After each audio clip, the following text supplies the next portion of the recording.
जीवन में जब भी हम खराब दौर से गुजरते हैं तो मन में यह विचार जरूर आता है कि परमात्मा मेरी परेशानियां देखता क्यों नहीं है, मेरी परेशानियां दूर क्यों नहीं करता। लेकिन सुख दुख तो हमारे जीवन का हिस्सा है। जीवन है तो परेशानियां भी होंगी। एक युवक की अपनी तमाम परेशानियों के लिए भगवान से शिकायत पर आधारित यह स्टोरी है। नवीन अपनी परेशानियों से जूझ रहा था। उसे लगता था कि एक अकेला वही संसार का सबसे दुखी व्यक्ति है। सिर्फ उसी के जीवन में तमाम मुसीबतें हैं। उसको भगवान से इस बात की बड़ी शिकायत रहती थी कि भगवान ने संसार के सारे दुख उसके हिस्से दे दिए और फिर सब कुछ भूलकर कानों में रुई लगाकर सो गए हैं। नवीन सोते जागते भगवान से प्रार्थना करता और फिर कभी भगवान को दोष देता तो कभी खुद को कोसता रहता। भगवान है कि न तो विनती से सुन रहे थे और न उसके उलाहने। अब नवीन बेचारा करे भी तो क्या करे। एक मुसीबत खत्म होती नहीं कि दूसरी आ जाती। एक दिन उसने सोने से पहले प्रार्थना की, प्रभु मैं आपके सामने कहता कहता थक गया, अब और मिन्नतों की इच्छा नहीं है, एक अंतिम बार कह रहा हूँ, कृपा करके मेरी प्रार्थना सुन लीजिए। अगर आपको मेरे दुख नहीं मिटाने हैं तो कम से कम इतना तो कर सकते हैं कि किसी ऐसे व्यक्ति के दुखों से मेरा दुख बदल दीजिए जिसके जीवन में मुझसे कम दुख हो। हमेशा के लिए नहीं तो कम से कुछ महीनों के लिए ही सही, थोड़े दिन के लिए मुझे भी कुछ राहत मिल जाए।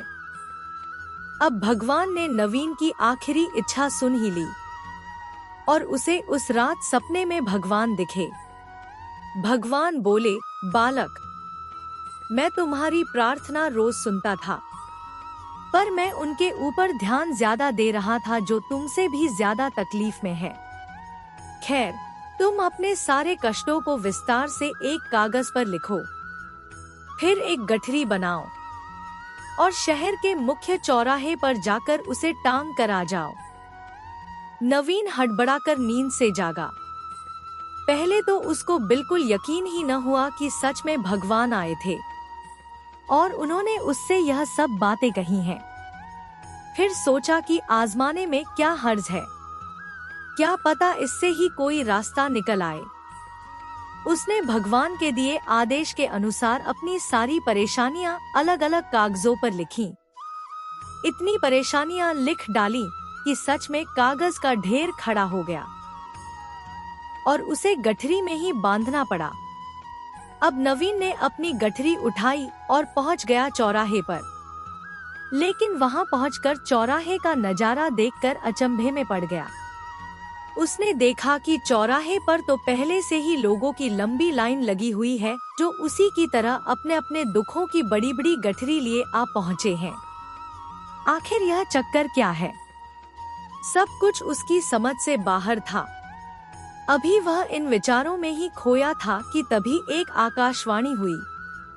उसमें सभी को अपनी गठरी को चौराहे पर लगी अलग अलग खूंटी में टांग देने का आदेश हुआ। वहाँ बेहिसाब खूंटियां पहले से ही बनी थी। सभी ने अपनी अपनी गठरी टांगी और फिर ईश्वर के अगले आदेश की प्रतीक्षा करने लगे। कुछ ही देर में दोबारा से आकाशवाणी हुई और सबसे कहा गया कि सभी लोग अंदाजे से कोई ऐसी गठरी उठा लें जो उन्हें अपनी परेशानियों की गठरी से हल्की समझ में आती हो।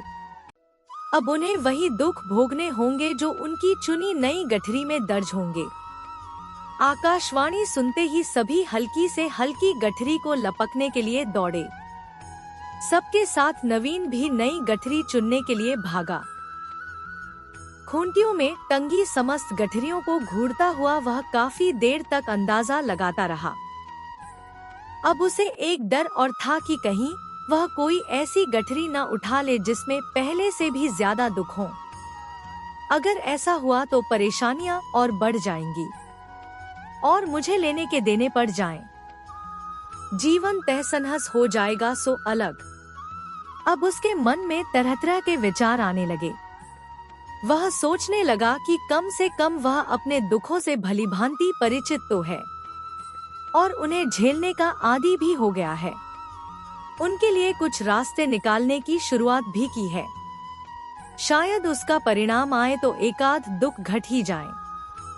कहीं ऐसा न हो कि चुनी गई नई गठरी में दुख और भी ज्यादा पीड़ादायक हो जाए। ऐसे विचारों में खोया वह एक के बाद एक गठरी के सामने से गुजरता, लेकिन तय नहीं कर पाया कि कौन सी गठरी चुनी जाए। उसे यह भी डर था कि कहीं कोई उसकी गठरी न उठा ले। इसी उधेड़बुन में फंसे नवीन ने आखिरकार अपनी गठरी ही उठा ली और चल पड़ा। उसने तय किया कि वह अब इन चुनौतियों का मुकाबले पहले से ज्यादा मजबूती से करेगा।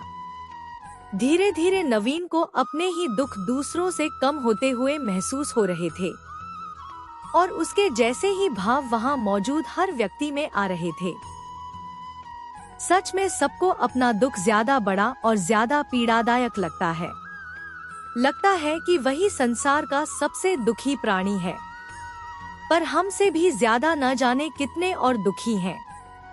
कितने ही लोग ऐसे हैं जिन्हें 2 वक्त का भोजन भी मुश्किल से नसीब होता है।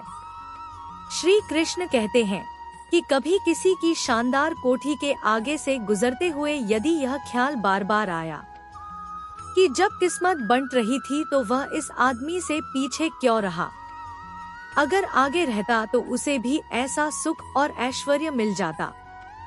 जिन लोगों के पास साहस और हौसला है वह आत्मविश्वास की नाव पर सवार होकर आसानी से जीवन की कठिनाइयों से सफलता प्राप्त कर लेते हैं। जरा ऐसे लोगों के बारे में सोचिए जो जीवन मृत्यु के बीच झूल रहे हैं। दोस्तों, उम्मीद करते हैं कि आपको यह वीडियो पसंद आया होगा। मिलते हैं अगले वीडियो में। राधे राधे मित्रों।